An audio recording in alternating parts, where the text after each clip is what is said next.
Mga ka-confess, bago natin simulan ng wild at nakakapanabik na kwento ngayong araw, nais ko muna kayong imbitahan na mag-subscribe sa YouTube channel ng Tagalog Wild Confession.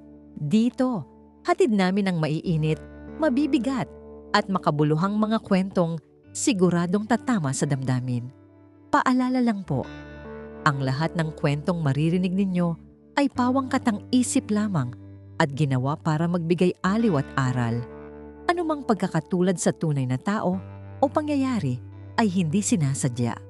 At ngayon, mga ka-confess, ihanda nyo na ang sarili ninyo dahil isa na namang nakakaintriga at kapana-panabik na Tagalog Wild Confession ang inyong mapapakinggan. Simulan na natin. Dear Ate J, tawagin mo na lang akong Hina.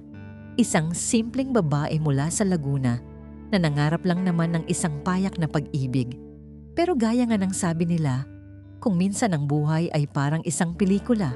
Maraming plot twist, maraming luha, at madalas, tayo mismo ang sumisira sa sarili nating happy ending. Nagsimula ang lahat 5 taon na ang nakararaan. Noong panahong iyon, kampante ako sa buhay ko. Meron akong matatag na trabaho sa isang manufacturing firm dito sa Binyan at meron akong isang lalaking nagmamahal sa akin ng buo, si Alvin. Si Alvin ang definition ng ideal guy. Hindi siya perpekto, pero siya yung tipong hindi ka papatulugin ng may mabigat na loob. Siya ang kasama ko sa bawat tagumpay at kabiguan. 4 na taon na kami noon. Ang plano, mag-ipon para sa kasal at bumuo ng pamilya sa isang maliit na bahay na hinuhulugan namin sa Santa Rosa. Pero alam mo, Ate J, doon ko napatunayan na kapag masyado nang naging komportable ang lahat, doon nagsisimulang kumatok ang tukso. Ang monotony o ang pagiging paulit-ulit ng araw-araw ay unti-unting kumain sa excitement na nararamdaman ko. Mahal ko si Alvin? Oo. Pero ang pag-ibig ba ay sapat na para manatiling tapat?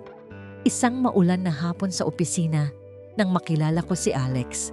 Siya ang bagong project manager na galing sa main office sa Makati. Sa unang tingin pa lang, alam kong delikado siya. May dating siya na hindi mo makikita kay Alvin. Si Alex ay misteryoso, matalino, at may paraan ng pagtingin na tila ba binabasa ang bawat iniisip mo. Nagsimula ang lahat sa mga simpleng trabaho. Sabay kaming nag-o-overtime para tapusin ang quarterly reports. Sa gitna ng pagod at kape, doon kami nagsimulang mag-usap, hindi tungkol sa trabaho, kundi tungkol sa mga bagay na hindi ko na naibabahagi kay Alvin. Jenna, bakit parang pagod ka na sa routine mo? Tanong ni Alex isang gabi habang naghihintay kami ng Grab. Napaisip ako, napagod na ba ako? O baka nakakalimutan ko na lang kung paano maging masaya sa labas ng obligasyon? Doon nagsimula ang laro. Isang laro na akala ko ay kontrolado ko.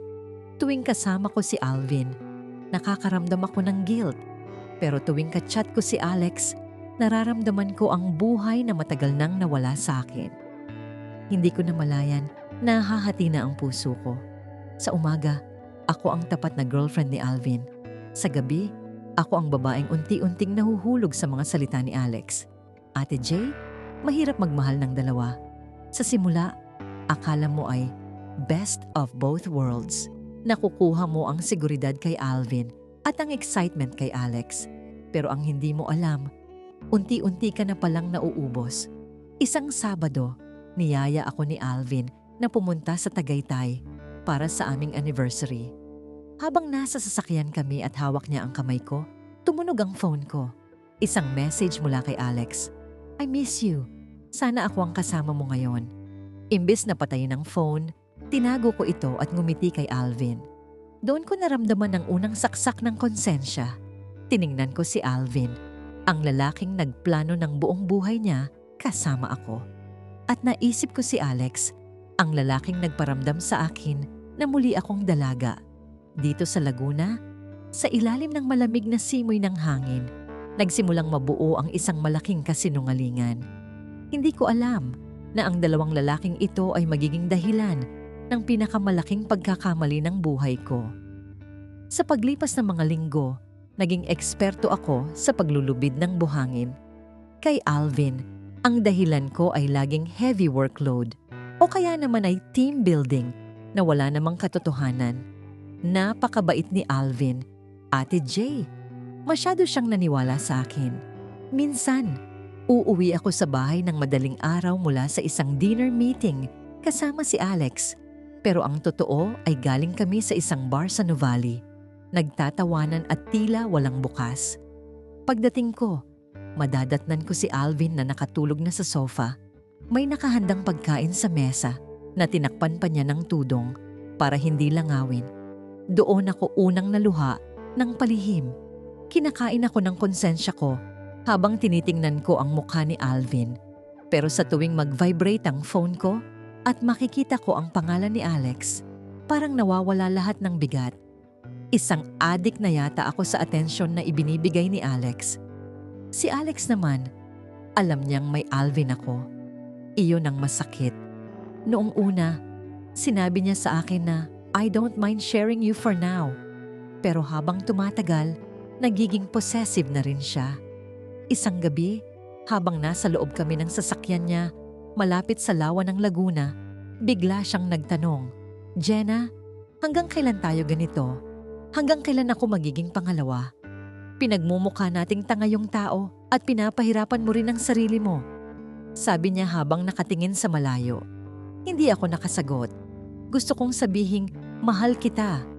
Pero alam kong sa sandaling bitawan ko ang mga salitang yon, kailangan kong iwan si Alvin. At hindi ko kaya. Si Alvin ang seguridad ko. Siya ang pamilya ko. Paano ko sasabihin sa mga magulang ko na ang lalaking hinangaan nila ng 4 na taon ay ipapalit ko sa isang taong kakakilala ko lang? Naging masalimuot ang bawat araw. Dumating sa punto na nagkakasabay ang mga event. Birthday ni Alvin. Pero iyon din ang araw na kailangang i-rush ang project namin ni Alex. Pinili ko si Alex. Sinabi ko kay Alvin na may emergency sa planta. Umiyak si Alvin sa telepono. Hindi dahil galit siya, kundi dahil nag-aalala siya na baka napapabayaan ko na ang kalusugan ko. "Jenna, okay lang. Mag-ingat ka diyan. Ipinagtabi kita ng paborito mong pansit at cake. Kainin mo pag uwi mo, ha? Mahal kita," sabi ni Alvin. Pagbaba ko ng telepono, hinalikan ako ni Alex. Sa sandaling iyon, naramdaman ko ang sukdula ng pagiging makasalanan.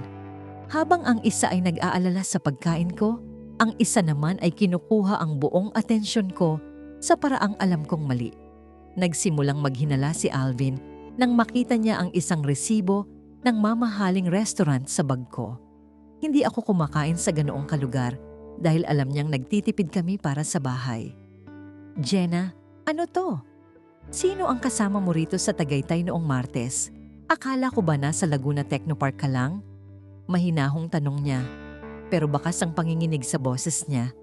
Nag-isip ako ng mabilis na alibi. "Client meeting yan, Alvin. Sila ang nagbayad. Itinago ko lang ang resibo para sa reimbursement." Naniwala siya. O baka pinili niyang maniwala dahil takot siyang malaman ang katotohanan. Pero si Alex, hindi na rin nakontento. Nagsimula na siyang mag-post sa social media ng mga cryptic posts. Mga litrato naming dalawa na hindi kita ang mukha ko. Pero kitang-kita ang suot kong relos na regalo sa akin ni Alvin. Isang hapon, habang nasa opisina, nakatanggap ako ng tawag mula sa isang hindi kilalang numero. Pagkasagot ko, boses ng isang babae ang narinig ko.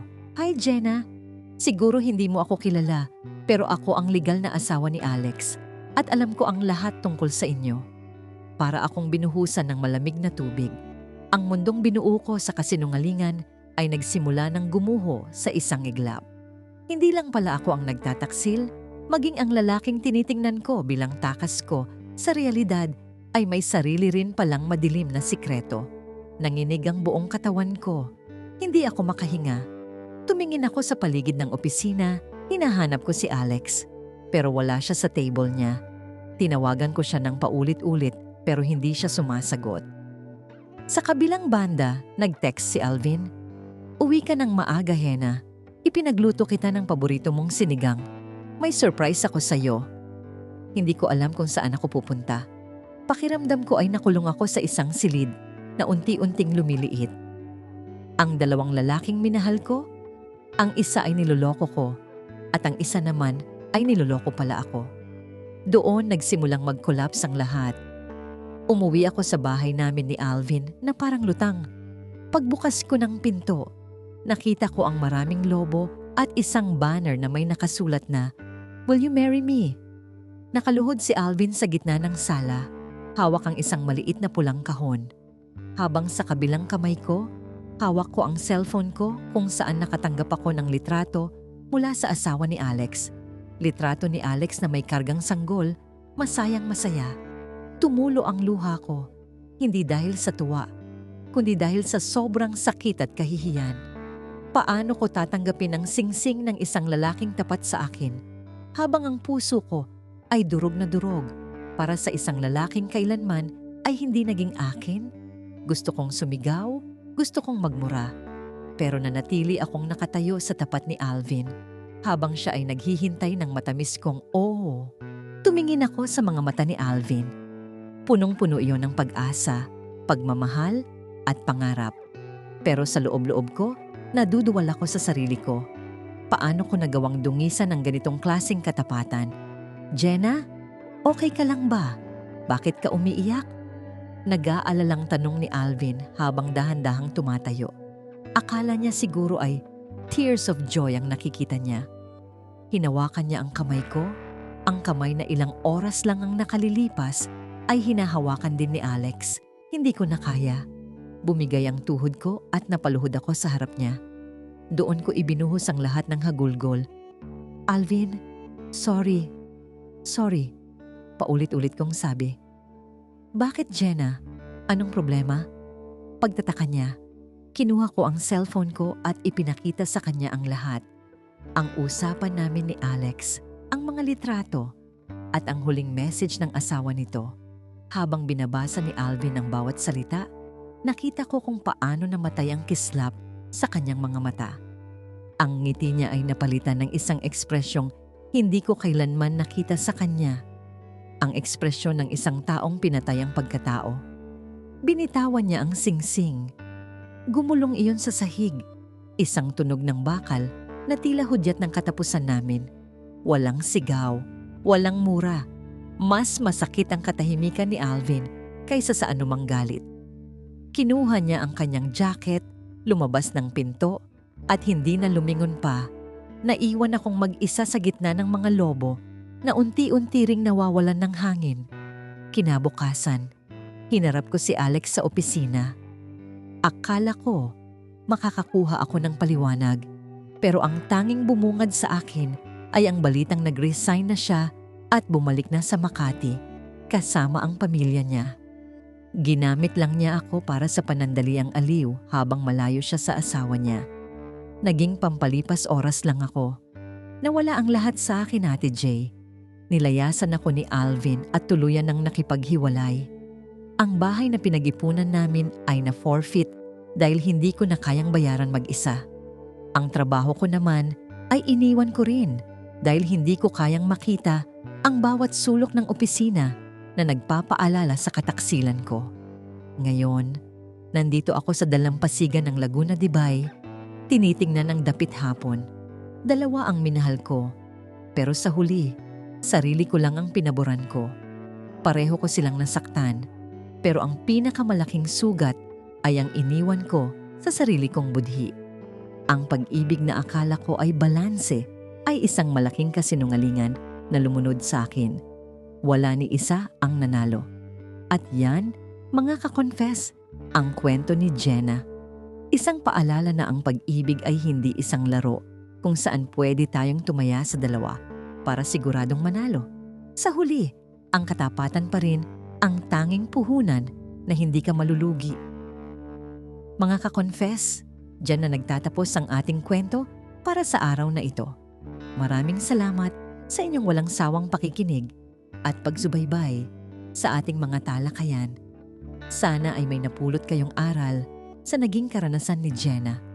Huwag ninyong kalimutang mag-subscribe dito sa ating YouTube channel, ang Tagalog Wild Confession. para lagi kayong updated sa mga pinakabago at pinakamaiinit nating kwento. I-follow nyo na rin ang aming Facebook page na Tagalog Wild Confession para sa mas marami pang updates at pakikipag-ugnayan sa ating komunidad. Muli, maraming salamat sa inyong lahat. Hanggang sa susunod nating kwentong Tagalog Wild Confession, ingat kayo palagi at tandaan, ang katotohanan ang magpapalaya sa inyo. Hanggang sa muli.